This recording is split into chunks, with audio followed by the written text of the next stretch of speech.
Solusi meredakan nyeri tanpa obat anti nyeri. Tonton slide satu ini.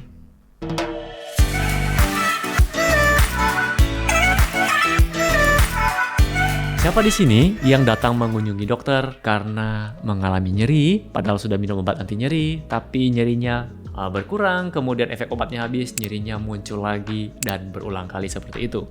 Akhirnya Anda menyerah, membeli obat di warung, dan Anda mengunjungi dokter. Siapa yang pernah mengalami? Silakan komen di bawah. Dan kasus apa itu? Atau nyerinya di mana? Sebelum kita bahas lebih lanjut, apa solusinya? Mungkin ada yang sudah komen di bawah, minum jamu dok, jamu pegelino atau jamu anti nyeri. Bukan itu yang saya maksud ya. Nah, kita bahas dulu, apa itu nyeri? Nyeri adalah sensasi tidak nyaman. Kita tahu semua orang tidak suka terhadap rasa nyeri, rasa sakit, atau menyakitkan yang dirasakan seseorang. Seringkali sebagai respon tubuh terhadap kerusakan jaringan atau rangsangan yang berpotensi, ini saya lingkari ya, berpotensi merusak. Nyeri bisa bersifat akut, tiba-tiba, dan berlangsung singkat. Atau kronis, berlangsung lama dan berulang. Biasanya yang membuat Anda datang atau orang-orang itu datang mengunjungi dokter karena nyerinya berlangsung lama dan berulang. Kalau nyerinya singkat, habis itu sudah hilang, ya dia tidak mengunjungi dokter biasanya. Nyeri dapat memiliki berbagai intensitas dan karakteristik seperti tajam, tumpul, berdenyut, atau menusuk, dan dapat terjadi di berbagai bagian tubuh. Ada beberapa jenis nyeri. Ada namanya nyeri nosiceptif, dihasilkan oleh kerusakan jaringan atau inflamasi. Inflamasi tahu ya, peradangan, seperti pada cedera, luka, atau radang. Nyeri ini bisa dibagi lagi menjadi nyeri somatik, terjadi pada kulit, otot, sendi, dan nyeri visceral, terjadi pada organ bagian dalam. Kemudian ada namanya nyeri neuropatik, disebabkan oleh kerusakan atau gangguan pada sistem saraf. Misalnya pada mereka yang mengalami diabetes, gula darahnya tidak terkontrol, akhirnya kena sarafnya. Kita sebut dengan neuropati diabetikum. Kemudian bisa karena herpes zoster, ya ini ada beberapa pasien saya juga yang nyeri banget ya, di area yang sesuai dengan persyarafannya. Area kulit sesuai dengan persyarafan yang kena herpes zoster ini. Kemudian cedera syaraf, dan nyeri ini seringkali digambarkan seperti sensasi terbakar, kesemutan, atau seperti ada arus listriknya, atau mungkin di sini daerah Jawa bilang geringgingan. Ada yang merasa seperti kebas, tebal, baal, dan sebagainya. Kemudian nyeri psikogenik, berkaitan dengan faktor psikologis atau emosional tanpa adanya cedera fisik yang jelas. Kondisi mental seperti stres, kecemasan, atau depresi bisa mempengaruhi persepsi nyeri. Kemudian nyeri fungsional, nyeri yang terjadi tanpa adanya kelainan fisik atau anatomi yang jelas, seperti pada fibromialgia dan sindrom iritasi usus. Jadi ini ada beberapa jenis nyeri. Kemudian apa sih fungsi nyeri? Dok, ada fungsinya ya nyeri? Ada. Jadi fungsi utama nyeri adalah sebagai mekanisme perlindungan tubuh. Saya lingkari ya di sini, memberikan sinyal bahwa ada sesuatu yang salah dan perlu diperhatikan. Kalau saya sebut sebagai alarm, jadi nyeri ini sebagai alarm. Saya sering menjelaskan kepada pasien saya, nyeri itu adalah alarm supaya Anda memperbaiki hidup Anda. Entah apapun itu penyebabnya, itu yang diperbaiki. Jadi kalau kita minum obat, alarmnya kita matikan. Tapi penyebab nyerinya, jadi sebaiknya kita cari tahu apa penyebabnya, kemudian kita selesaikan penyebabnya. Nyerinya akan sembuh dengan sendirinya. Penanganan nyeri tergantung pada penyebab dan jenis nyeri tersebut. Anda bisa meliputi pengobatan, ya, jadi penggunaan obat-obatan, kemudian bisa terapi fisik, perubahan gaya hidup, atau intervensi medis lainnya. Jadi disesuaikan dengan apa penyebabnya. Nah, sekarang kita masuk. Kenapa akupuntur dapat membantu mengurangi rasa nyeri? Jadi akupuntur merupakan salah satu terapi yang dipercaya sejak ribuan tahun lalu untuk mengobati berbagai macam penyakit pada tubuh. Akupuntur juga dapat digunakan untuk mengurangi atau mengatasi rasa nyeri, seperti nyeri otot, nyeri sendi, dan nyeri di bagian tubuh lainnya. Akupuntur bekerja dalam mengurangi rasa nyeri melalui beberapa mekanisme yang kompleks, yang melibatkan sistem saraf, hormon, dan proses penyembuhan tubuh. Ya, jadi ada beberapa cara. Nah, kita akan bahas satu persatu. Yang pertama adalah stimulasi syaraf.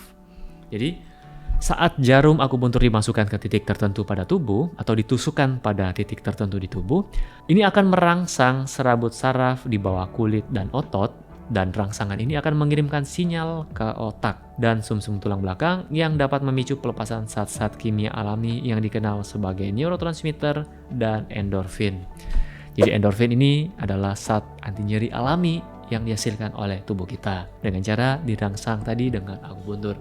Sebenarnya ada kegiatan-kegiatan lain yang bisa merangsang endorfin, contohnya seperti olahraga, ya salah satunya. Endorfin dapat menghilangkan rasa sakit tubuh yang dapat membantu mengurangi persepsi rasa nyeri. Keuntungannya adalah saat tubuh Anda bisa menghasilkan anti nyeri sendiri, Anda bisa mengurangi obat analgesik atau pereda nyeri dari luar.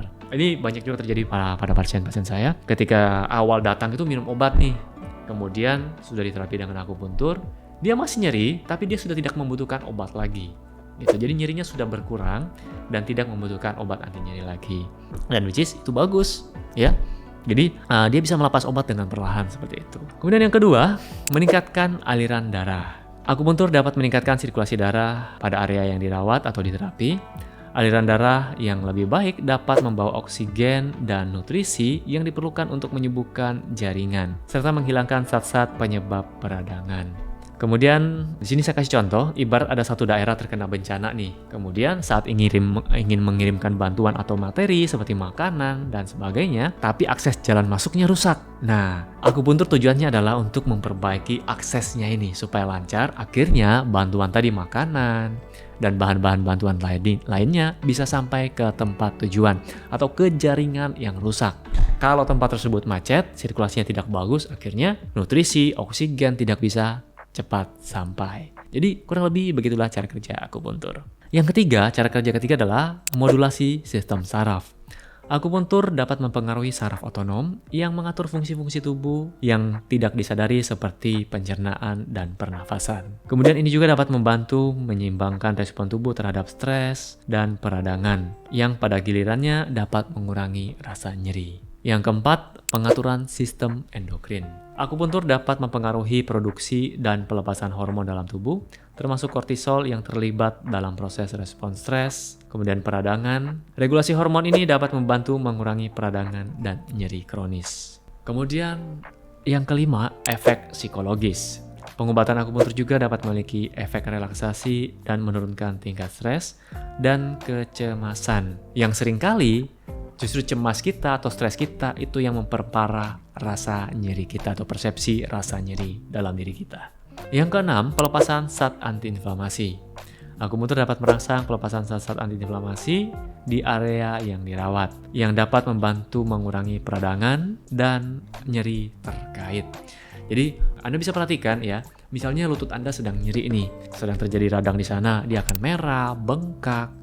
Kemudian kalau Anda pegang dia lebih hangat dari sekitarnya, itulah ciri-ciri peradangan atau inflamasi. Ketika dilakukan dengan penusukan akupuntur, penusukan jarum ya, ini akan bisa mengurangi peradangan di sana. Tanda-tandanya apa? Nyerinya berkurang, bengkaknya juga ikut berkurang, kemerahannya berkurang, suhu pada daerah tersebut juga akan ikut turun. Kemudian kita masuk ke bagian penutup. Jadi secara keseluruhan, akupuntur adalah terapi yang memanfaatkan kemampuan alami tubuh untuk penyembuhan dan pengurangan nyeri melalui stimulasi titik-titik tertentu pada tubuh. Jadi yang menyembuhkan bukan jarumnya. Ini beberapa kali pasien saya tanya, "Dok, ada obatnya nggak di jarumnya?" Saya bilang nggak ada. Jadi ini cuma untuk merangsang titik-titik tertentu pada tubuh Anda. Akhirnya tubuh Anda nanti yang akan menyembuhkan diri sendiri. Dengan cara-cara tadi itu ada 6 nih mekanismenya. Jadi sirkulasinya darahnya lebih bagus, kemudian sekresi hormon, ya, sekresi anti nyeri sendiri seperti salah satunya endorfin. Kemudian dia bermain di neurotransmitter dan sebagainya. Kemudian efektivitas akupuntur dapat bervariasi tergantung pada individu dan kondisi medis yang dirawat. Setiap orang hasilnya akan berbeda-beda, ya perlu dicatat ini, setiap orang hasilnya akan berbeda-beda. Walaupun kasusnya sama, misalnya nyeri lutut, pada kasus si A dan si B akan berbeda hasilnya. Berapa lama proses penyembuhannya? Saya tidak bisa jawab, ya karena setiap orang akan berbeda responnya terhadap akupuntur. Beda dengan kita minum obat. Ketika kita minum obat, mungkin setiap orang hasilnya akan lebih seragam, lebih mirip karena dia ngeblok enzim, ya, enzim COX ya.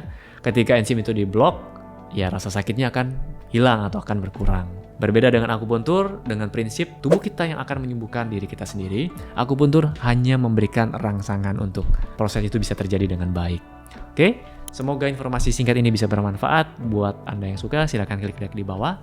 Nah, buat Anda yang punya keluhan pribadi, ingin konsultasi atau ingin melakukan akupuntur, silahkan kunjungi ke praktekan saya juga bisa. Oke, sampai jumpa. Salam hebat, luar biasa. Ada beberapa jenis nyeri. Ada namanya nyeri nosiceptif. Kemudian ada namanya nyeri neuropatik. Kemudian nyeri psikogenik, berkaitan dengan faktor psikologis atau emosional tanpa adanya cedera fisik yang jelas. Kemudian nyeri fungsional, nyeri yang terjadi tanpa adanya kelainan fisik atau anatomi yang jelas, seperti pada fibromialgia dan sindrom iritasi usus.